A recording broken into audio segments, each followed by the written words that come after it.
हिंदू धर्म में जन्म, मृत्यु, पुनर्जन्म और कर्म के बारे में शिक्षण अस्तित्व की प्रकृति और जीवन के चक्र की समझ का एक अभिन्न अंग है। ये अवधारणाएं पुनर्जन्म में विश्वास और कर्म के नियम में निहित हैं, जो कार्यों के परिणामों को नियंत्रित करती हैं। पुनर्जन्म हिंदू धर्म सिखाता है कि आत्मा अमर है और जन्म और मृत्यु के चक्र से गुजरती है। मृत्यु के बाद आत्मा शरीर को छोड़ देती है और अपने पिछले कार्यों और आध्यात्मिक विकास के आधार पर एक नए शरीर में पुनर्जन्म लेती है।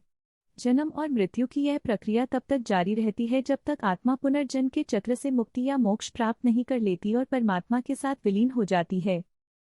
कर्म हिंदू धर्म सिखाता है कि कर्म कारण और प्रभाव का नियम है, जो किसी के कार्यों के परिणामों को नियंत्रित करता है। इस मान्यता के अनुसार प्रत्येक क्रिया, विचार और इरादा आत्मा पर एक छाप या संस्कार बनाता है, जो उसके भविष्य के अनुभव को आकार देता है। सकारात्मक कर्म अच्छे कर्म उत्पन्न करते हैं, जबकि नकारात्मक कर्म बुरे कर्म उत्पन्न करते हैं। कर्म के परिणाम वर्तमान जीवन में या भविष्य के जीवन में अनुभव किए जा सकते हैं। जन्म और मृत्यु हिंदू धर्म जन्म और मृत्यु को प्राकृतिक प्रक्रियाओं के रूप में देखता है, जो जीवन के चक्र का हिस्सा हैं।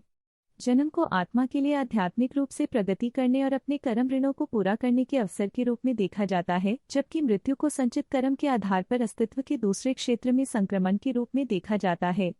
हिंदुओं का मानना है कि किसी के जन्म और मृत्यु की प्रकृति आत्मा के पिछले कार्यों और आध्यात्मिक विकास से निर्धारित होती है।